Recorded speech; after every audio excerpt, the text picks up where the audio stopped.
Debat-debat agama yang kasar dan yang mengobral kemarahan, mengobral kutukan, dan berusaha mematikan yang lain dengan kata-kata seakan-akan bisa tidak berkutik, menjadi sebuah pertanyaan bagi banyak orang saat ini.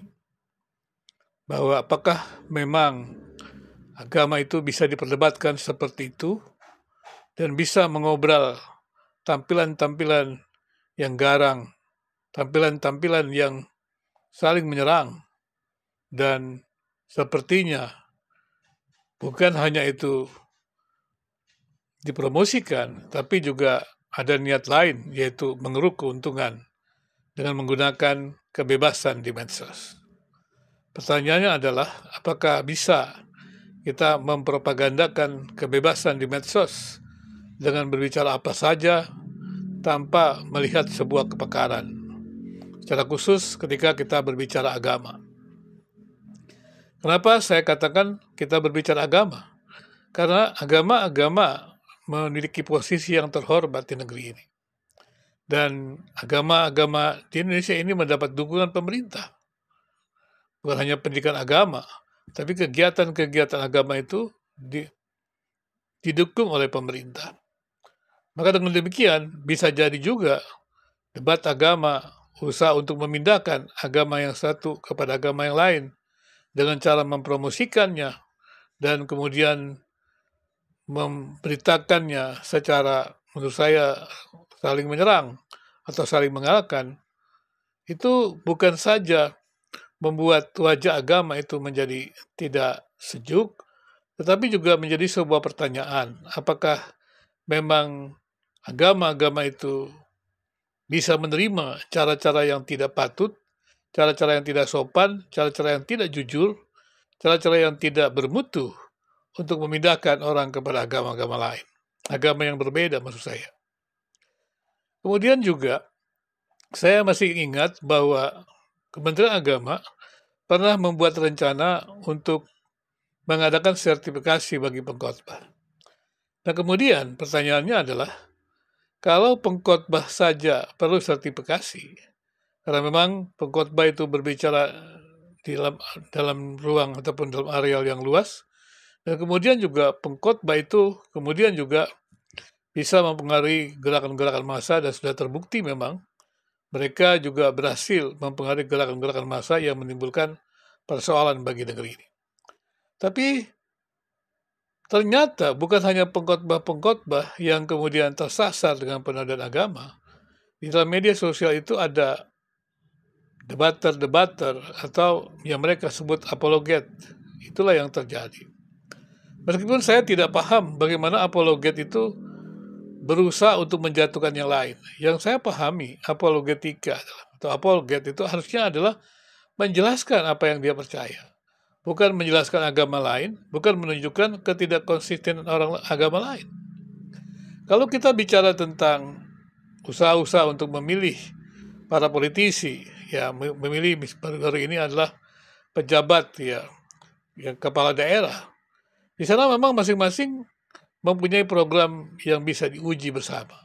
Karena pemimpin itu adalah, atau nakhoda itu adalah mengikuti keinginan rakyat.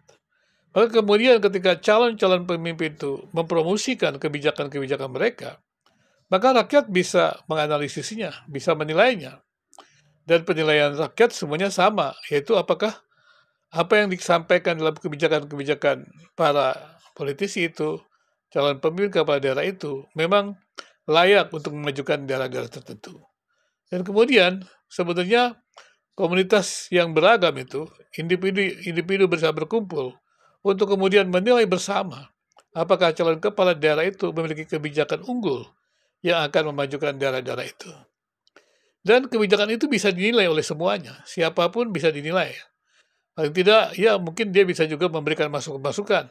Karena pembangunan ataupun kebijakan kepala daerah itu menyentuh seluruh kehidupan masyarakat. Bukan hanya yang kaya, bukan hanya yang miskin, tapi juga meliputi keseluruhan masyarakat.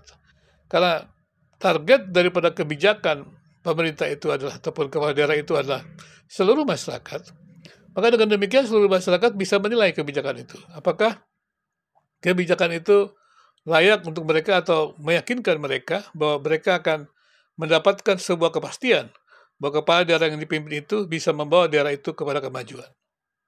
Tapi berbeda dengan agama. Ketika pandangan-pandangan agama itu kemudian diminta untuk diperdebatkan, dan pertanyaannya adalah siapa yang akan memperdebatkannya? Kalau yang memperdebatkan agama itu adalah mereka yang beriman yang berbeda, bagaimana bisa mungkin? Tidak usah jauh-jauh. Kalau kita bicara tentang penelitian, kepakaran, maka semua yang akan berbicara di situ adalah memiliki kepakaran yang sama. Misalnya kita bicara tentang diskusi, forum group discussion, maka bukan hanya pokok pikiran yang tertentu, tetapi juga orang-orang yang hadir adalah memiliki kemampuan kepakaran yang sama. Maka dengan demikian akan ada hasil daripada pemikiran-pemikiran tersebut atau forum-forum group discussion itu. Itu yang terjadi kalau kita memulai grup-grup itu. Tapi yang terjadi adalah ajakan debat dari para debater itu. Bahkan saya membaca adalah ada Nandar katanya mencoba mengajak para romo dan para pendeta untuk berdebat mengenai Paulus. Siapakah Paulus? Saya hanya berpikir bagaimana bisa para pendeta dengan para romo itu mengikuti perdebatan seperti itu. Tentu saja akan membuang-buang waktu. Siapa Nandar itu? Siapa kepakarannya? Apakah dia mengerti tentang teologi biblika? Apakah dia